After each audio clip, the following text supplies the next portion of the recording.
Hello friends, कैसे हो आप सब। तो आज हम बी एस ओ ई 141 के कुछ मोस्ट इम्पोर्टेंट क्वेश्चंस करने वाले हैं कुछ। यानी कि ये वो क्वेश्चंस होंगे जो कि आपके एग्जाम्स में रिपीट होते हैं, और अगर इस साल भी हो गए, जब भी आप एग्जाम दे रहे हो अभी 2024 दिसंबर वाले एग्जाम में या उसके बाद कभी भी, तो ये टॉपिक्स ऐसे हैं, ये हर बार आएंगे। ठीक है।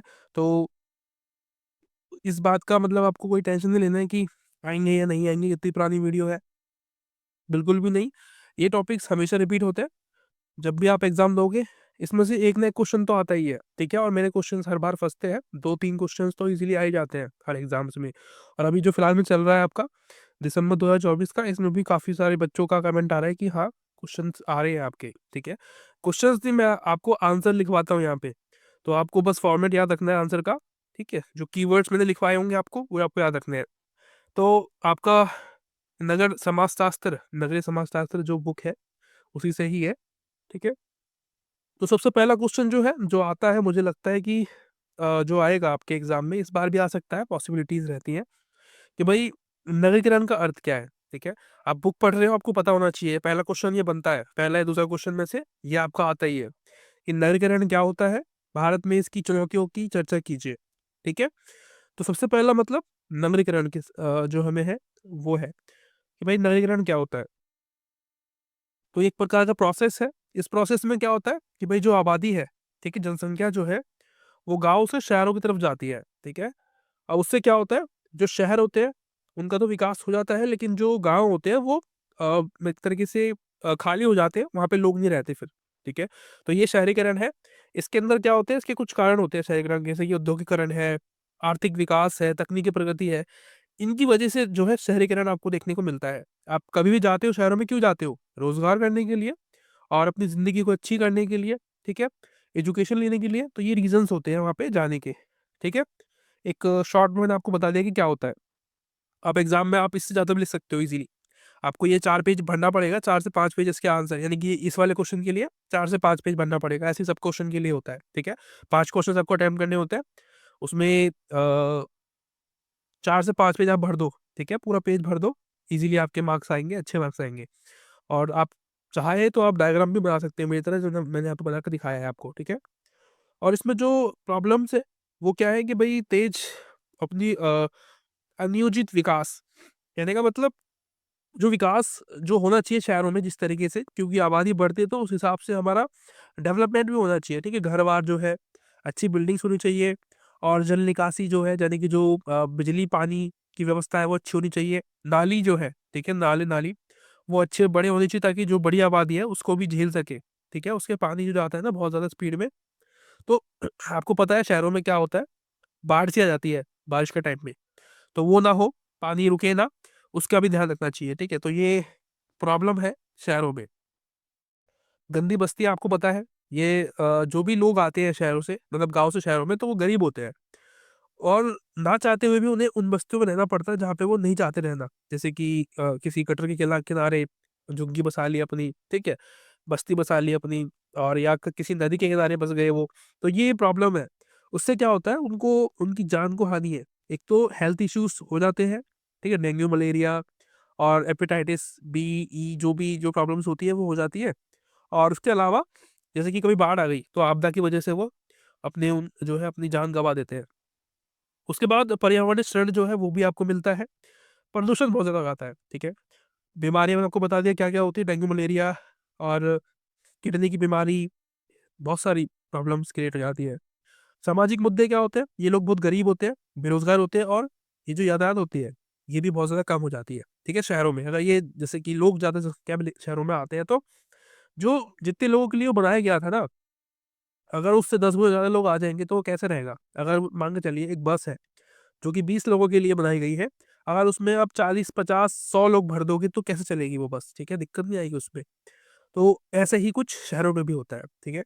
और जो बुनियादी ढांचे हैं, जैसे कि हमारे रेलवेज है, सड़क है, ठीक है, हाईवेज है, और पुल वगैरह जो होते हैं, उन पर बहुत ज़्यादा दबाव पड़ता है। ठीक है। इसलिए आप देखते हो जो घटनाएं आती है गिरने की, कि भाई पुल गिर गए, ये टूट गया, वो हो गया, तो इसी वजह से आता है, क्योंकि जनसंख्या इतनी ज़्यादा है कि लोड बहुत ज़्यादा पड़ता है उस पर। ठीक है। और समाधान में क्या है, क्या हम इसके सॉल्यूशन कह सकते हैं। देखो, कभी भी कोई भी सवाल पूछता है ना एग्जामिनर, तो ये तो पूछ ही रहा है कि भाई बताओ क्यों है, ठीक है, प्रॉब्लम्स बताओ, लेकिन आपको उसके साथ में सॉल्यूशंस भी देने हैं उसको, ठीक है। आपको एंड नहीं करना है कि भाई खत्म हो गया, बस मैंने जो चुनौती आई वो बता दी, मेरा काम हो गया, नहीं। 4 पेज 5 पेज आपको आंसर लिखने हैं। ये तो अच्छी बात है। आप जितना ज़्यादा उसको बड़ा करोगे, उतने अच्छे नंबर आपको मिलेंगे, ठीक है। तो समाधान में क्या लिखोगे कि भाई टिकाऊ शहरी विकास होना चाहिए, ताकि जितने लोग हैं उसके हिसाब से उनको जो प्रॉब्लम्स है, जो सुविधाएं हैं वो मिल सके, ठीक है। और झुग्गी जो झोपड़ियां हैं उनको बसाया जाए। बेसिकली झुग्गी जो होती है, जैसे कि जो मकान होता है ना, उस तरीके की झुग्गी होती है। बस्ती बेसिकली बस बिछा ली और सो गए वहीं पे नीचे जमीन पे। तो वो बेसिकली झोपड़ी होती है, वो बहुत ज्यादा खतरनाक है, ठीक है। उसमें कोई भी जानवर आ सकता है, बारिश आ रही तो पानी आ जाएगा अंदर, बहुत प्रॉब्लम है। एक झुग्गी जो है वो घर की तरह होता है, उसमें आप इजीली रह तो सकते हो, है ना। और पर्यावरण स्थिरता रहेगी यहाँ पे। इसके लिए जो है हमें कुछ ना कुछ प्रोग्राम चलाने चाहिए, ताकि जो पॉल्यूशंस वगैरह है, जो गंदगी है वो कम कर सके, ठीक है। जैसे स्वच्छ भारत अभियान है, और भी कई सारे प्रोग्राम चलाए जाते हैं, जैसे कि। और बुनियादी ढांचे में निवेश कर सकते हैं, जैसे कि पुल, रेलवेज को और बड़ा किया जाए, रेलगाड़ियों को और किया जाए, यानी कि मेट्रोज जो है, रेलगाड़ी की छोड़ो आप, अब मेट्रो की बात करते हैं। मेट्रो, बसेस, इनको बढ़ाया जाए ताकि लोग जो है इजीली ट्रैवल कर सके, और ग्रामीण विकास को जो है बढ़ावा दिया जा सकता है। सबसे मेन जो मुझे लगता है अच्छा पॉइंट वो यही है कि भाई लोगों को वापस गाँव में भेजो, है ना? क्योंकि वहाँ भी तो विकास की ज़रूरत है ना। तो गवर्नमेंट को कुछ ऐसी पॉलिसीज़ बननी चाहिए ताकि गाँव में भी विकास हो, ताकि लोग क्यों मतलब शहरों में आ रहे हैं घर, अपना घर छोड़ के, वो दोबारा अपने घर पे जाके काम करें, टेंशन फ्री होके रहें, है ना? और वहाँ पे एजुकेशन, टेक्नोलॉजी सब कुछ अच्छी की जाए, ठीक है? तो ये एक अच्छा सॉल्यूशंस हो सकता है। उसके अलावा सेकंड क्वेश्चन जो है वो है कि भई नगरीय संदर्भ में सूचना और संचार प्रौद्योगिकी कैसे समाज को प्रभावित करती है? यानी कि आपको एक सिटी को ध्यान में रखते हुए बताना है कि जो टेक्नोलॉजी है, वो कैसे हमारी हेल्प करती है, ठीक है? या समाज को कैसे प्रभावित करती है। देखो, पॉजिटिव्स और नेगेटिव दोनों होते हैं हर चीज़ के, तो यहाँ पे भी आपको बताना है। तो इसमें जो मुख्य प्रभाव है जैसे कि आवास पर आवास पर परिवर्तन, जैसे कि सूचना तक पहुँच, यात्रा का कम समय में हो जाना, ऑनलाइन शॉपिंग कर पाते हो आप, ठीक है? अब आपके पास मोबाइल फ़ोन है, ये क्या टेक्नोलॉजी तो है। आप इज़िली घर पे बैठे-बैठे शॉपिंग कर सकते हो, ठीक है? आपको ज़रूरत नहीं जाने की। और भी कई सारे काम हैं, जो आप मोबाइल से कर सकते हो। आप सॉरी, मेरा थोड़ा जुकाम है। और उसके अलावा भी बहुत सारी चीज़ें हैं जो आप कर सकते हो, ठीक है? घर पे बैठे-बैठे। और उसके अलावा शहरी विकास, इसमें क्या है, स्मार्ट सिटी और शहर नियोजन हम कर सकते हैं। मुख्य प्रभाव बता रहा हूँ मैं टेक्नोलॉजी के, ठीक है?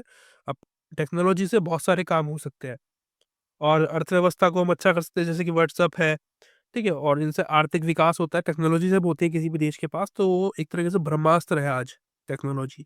जिस देश के पास टेक्नोलॉजी है, वो समृद्ध है, जिसके पास नहीं है, वो पीछे है, ठीक है?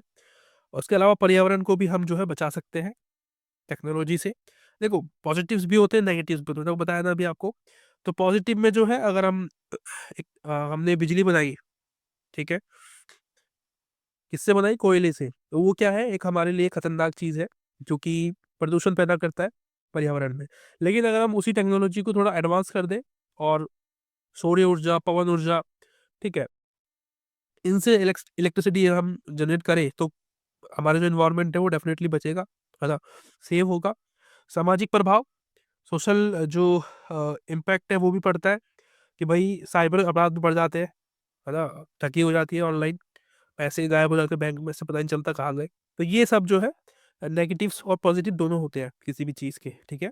आपके लिए ज़िंदगी थोड़ी आसान तो हो गई है, लेकिन पहले से ज़्यादा मुश्किल भी हो चुकी है, ठीक है? और अगर आप बैंक में बहुत ज़्यादा पैसा रखते हो, तो और भी ज़्यादा खतरनाक है आपके लिए। हाँ, मैं एडवाइस नहीं करूँगा कि आप ऐसा करें, क्योंकि गवर्नमेंट कहती है कि पैसा रखो बैंक में।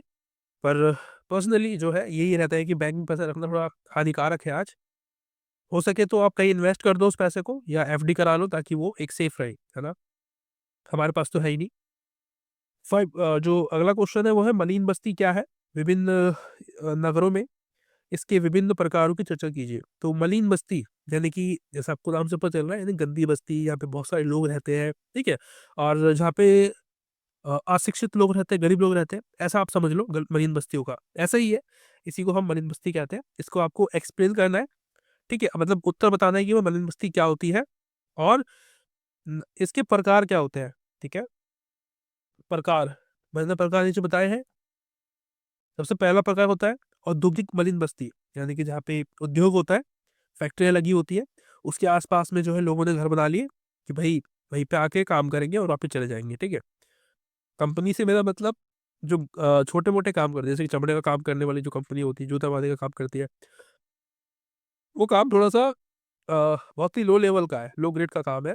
जो मालिक है वो तो बहुत कमाता है उससे, लेकिन जो कर्मचारी है, उसको बहुत कम तनख्वाह मिलती है और उसकी जो ज़िंदगी होती है वो बस कटती है, ठीक है? ऐसा मान के चलिए।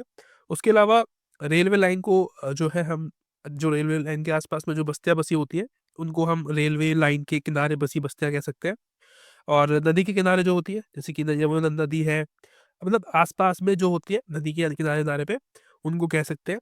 यहाँ पे खतरा पैदा होता है इनके लिए, है ना? बाढ़ आ गई, पता चल रहा है घर-मकान डूब गया, जो फर्नीचर है वो बह गया या खुद भी बह गए, तो बहुत सारी दिक्कतें आ सकती हैं। और ऐतिहासिक यानी जो बहुत पुरानी है और एक कुछ ऐसी है जो बहुत नई है, ठीक है? क्या मुश्किल है इसमें? बहुत आसान सा है ना? आपको बस याद रखना है। उसके बाद प्रॉब्लम्स क्या होती है इसपे? कि भाई जो मूल सुविधाएँ हैं, वो नहीं होती इन लोगों के पास, है ना? जो जो मलिन बस्ती में रहने वाले लोग होते हैं, उनके पास स्वच्छ जल नहीं होता, बिजली की उपलब्धता नहीं होती है, स्वास्थ्य संबंधित चिंताएँ उनको रहती है, क्योंकि आस-पास में हॉस्पिटल नहीं है। अगर है भी तो उनके पास पैसा नहीं है, ठीक है? बहुत महँगे-महँगे हैं। असुरक्षित आवास होता है। अ, कभी भी कोई भी कहीं से भी आके जो है उनको मार के चला जाएगा या गाड़ी ठोक जाएगी उनको, मतलब घर में घुस जाती है क्योंकि बस्ती है ना वो, चली जाएगी अंदर। मकान होगा, कंक्रीट का बना होगा तो थोड़ा बहुत सेफ्टी तो है ना एटलीस्ट। और रोज़गार नहीं होता उनके पास, शिक्षा होती नहीं है, स्वास्थ्य संबंधी समस्याएँ जो है उनको हमेशा रहती है। अ, चिकनगुनिया, मलेरिया टीबी पता नहीं क्या-क्या बीमारियाँ उनको हो जाती है। इसका समाधान क्या होगा? देखो मैंने हर बार जो भी प्रॉब्लम वहाँ पे बताई है ना, उसका सॉल्यूशन मैंने लिखा है हर बार, ठीक है? तो आपको भी याद रखना है। ये बहुत ही एक अच्छे स्टूडेंट की पहचान होती है कि वो एक प्रॉब्लम तो बता पूछी गई है प्रॉब्लम, लेकिन उसके साथ में वो एक सॉल्यूशन भी दे रहा है कि भाई ये हम कर सकते हैं, ठीक है? तो अगर आप सच में चाहते हो कि एक अच्छा स्टूडेंट बनना, तो डेफ़िनिटली एक आप क्या करो, नंबर अच्छे मिलते हैं, ठीक है? स्टूडेंट का क्या बात है, नंबर अच्छे मिलेंगे आपको। विभिन्न उपलब्ध सुविधाएँ, ठीक है? उनको यानी कि जो सुविधाएँ हैं वो दी जाए, बिजली, अच्छा पानी, स्वच्छ पानी, बिजली दी जाए और मोहल्ला क्लिनिक जैसी सुविधाएँ जो होती हैं जो क्लिनिक वगैरह छोटे-मोटे जो होते हैं, वो दी जाए उनको फ्री में और मतलब फ्री में या कम पैसों में, ताकि उनकी जो हेल्थ है वो ठीक रहे। शिक्षा और स्वास्थ्य उपलब्धियाँ जो है वो उनको दी जाए, ठीक है? समाज में जागरूकता पैदा की जाए कि भई लोगों को ये ज्ञान दिया जाए कि उनके लिए एजुकेशन कितनी ज़रूरत है, ठीक है? उनको काम करना चाहिए, ना कि नशे वगैरह में पड़ना चाहिए। ऐसी बस्तियों में जो बच्चे रहते हैं, वो नशे में पड़ जाते हैं, ठीक है? क्योंकि संगति बहुत ज़्यादा ज़रूरी होती है। शहरीकरण और रोज़गार पैदा होना चाहिए। गरीब आवास व्यवस्था होनी चाहिए, यानी कि जो गरीब है उनके लिए कुछ मकान वगैरह बना के दो, ताकि वो रह सकें वहाँ पे, ठीक है? बहुत सारे काम करती है सरकार, अभी भी करती है, लेकिन जो लोग हैं ना, वो चाहते नहीं है अपनी जगह छोड़ के जाना। पता नहीं क्यों, क्या दिक्कत है? पर उनका पर्सनल ओपिनियन है उसको लेके, पर वो गैर कानूनी तरीके से रहते हैं। उसी के लिए जो है उनको ये हम बार-बार जो गवर्नमेंट है उन पे दबाव बनाते हैं कि वो वहाँ से हटे। बाकी सबका अपना घर है, ठीक है? क्या नगरीय ज़िंदगी में पड़ोसी का महत्व है? तो ये एक सवाल है कि भाई पड़ोसी का महत्व, ये भी सवाल आ सकता है आपका। और इसको क्या कह रहा है कि समाजशास्त्रीय परिप्रेक्ष्य में बताइए, यानी कि जो सोशियोलॉजी की आप स्टूडेंट हैं, तो आपको उसी के हिसाब से बताना है कि कैसे आप उसको देखते हो, ठीक है? पड़ोसी का महत्व मैंने लिखा है कि हाँ, बिल्कुल, पड़ोसी तो बहुत ज़रूरी होता है, ठीक है? चापलूसी करने के लिए या मतलब उनके साथ गप्पे लड़ाने के लिए, हँसी-मज़ाक करने के लिए, शादी-ब्याह में साथ में मिलके काम करते हैं, है ना? पड़ोसी यही होते हैं, असली पड़ोसी यही होते हैं। अभी तो फिलहाल में क्या हो रहा है, जो अपने जो सगे लोग होते हैं, उनसे अच्छे पड़ोसी होते हैं, है ना? पड़ोसी ज़्यादा हमारी दोस्ती होती है, हमारे जो रिश्तेदार होते हैं सगे, उनसे नहीं होती है। फैक्ट है इनके पीछे भी रीज़न्स होते हैं, ऐसे थोड़ी ना कोई अपने से निष्ठा तोड़ देता है। तो इसमें क्या है सामाजिक नेटवर्क देखो हमारा जो नेबरहुड है वो हमें सामाजिक नेटवर्क प्रदान करता है, हमारा हमसे बातचीत करेगा आके, प्रॉब्लम्स हमारे साथ खड़ा रहेगा, ठीक है? हमारी साझा पहचान हो जाती है। यानी कि अगर आपके आस-पास में कोई अच्छा अफ़सर है, तो आपके पड़ोस में, तो आप उससे जाने जाते हो कि भाई मैं उसका पड़ोसी हूँ, ठीक है? मैं आईपीएस व्यक्ति है वो, उनका पड़ोसी हूँ मैं। उसके अलावा सामाजिक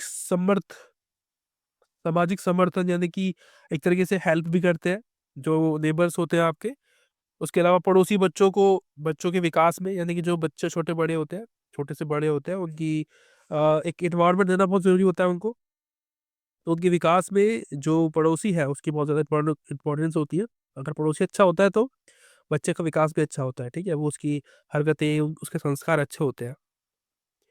सांस्कृतिक संचरण, सॉरी, यानी कि जो आपकी एग्रीकल्चर है, सॉरी, एग्रीकल्चर कह रहा हूँ, कल्चर है, आपकी जो वैल्यूज़ है, आपकी जो परंपराएँ हैं, उसके लिए प्रसार करता है। बेसिकली जैसे कि कोई आपके आस-पास में कोई गैर जात का है, ठीक है? आप हिंदू हो, सामने वाला मुस्लिम है, या आप मुस्लिम हो, आपके सामने वाला हिंदू है, तो त्योहार जो होते हैं उनके आस-पास में, तो जैसे कि दिवाली है तो वो मिठाई देने जा रहा है, ठीक है? ईद है तो सेवइयाँ लेके आ रहा है कि भाई भाईजान आप चेक करिए, या ईद मुबारक हो, दिवाली मुबारक हो। इस तरीके से हम जो है सांस्कृतिक संचरण करते हैं ना, इसके लिए भी बहुत ज़रूरी होता है।